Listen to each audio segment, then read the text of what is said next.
He arrived at work every morning before the sun fully rose, when the city was still quiet and forgiving.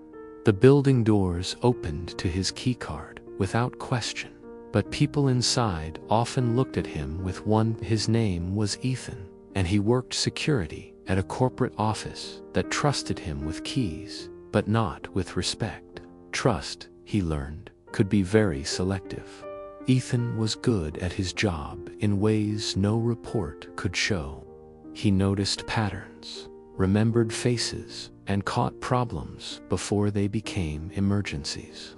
He didn't talk much, not because he lacked words, but because experience taught him silence, kept peace. In a place where assumptions spoke loudly, quiet felt safer.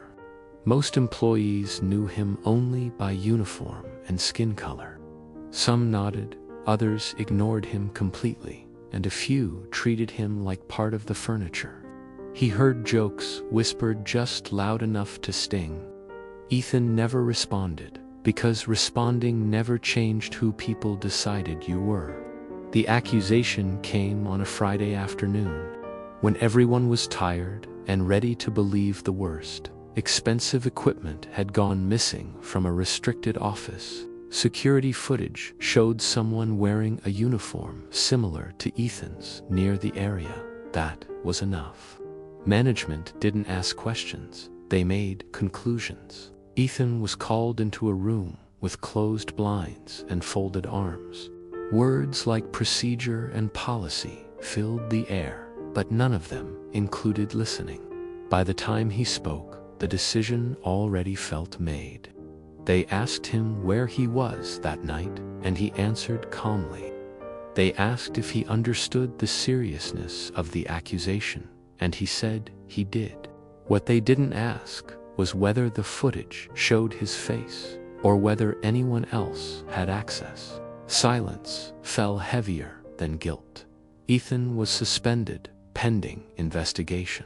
People who used to walk past him now stared openly.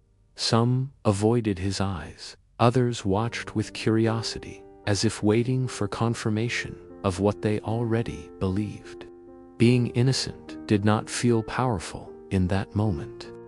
At home, Ethan sat in the quiet, replaying the day over and over. He thought about his father, who taught him that dignity meant standing straight, even when bent by pressure. He thought about how quickly respect vanished once suspicion arrived. The waiting hurt more than the accusation.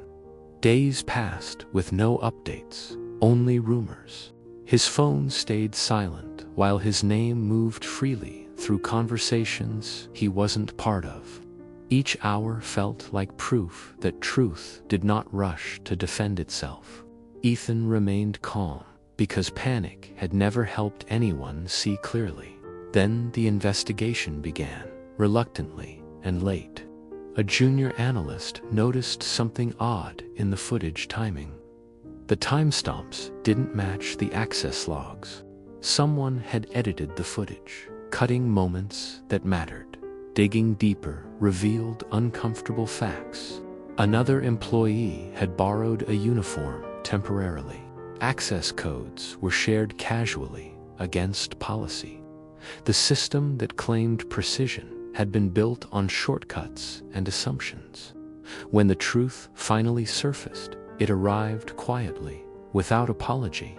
Ethan was cleared, his suspension lifted with a formal email. No announcement corrected the rumors. No meeting addressed the damage done. Ethan returned to work the following Monday. The same doors opened, the same hallways echoed. But the air felt different, heavier with unspoken awareness. People looked at him now with something close to discomfort. One manager tried to apologize, choosing words carefully, as if stepping around broken glass. Ethan listened, nodded, and thanked him. Forgiveness did not mean forgetting. It meant refusing to carry their guilt for them. Later that week, a meeting was held about process improvements. Bias was never mentioned, but everyone felt it.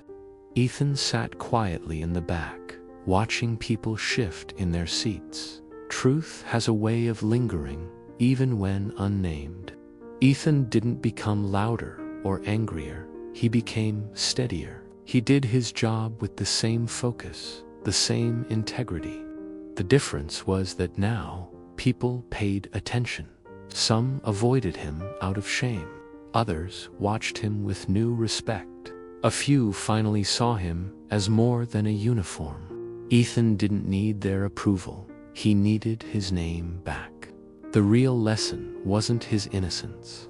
It was how easily guilt was assigned before evidence appeared.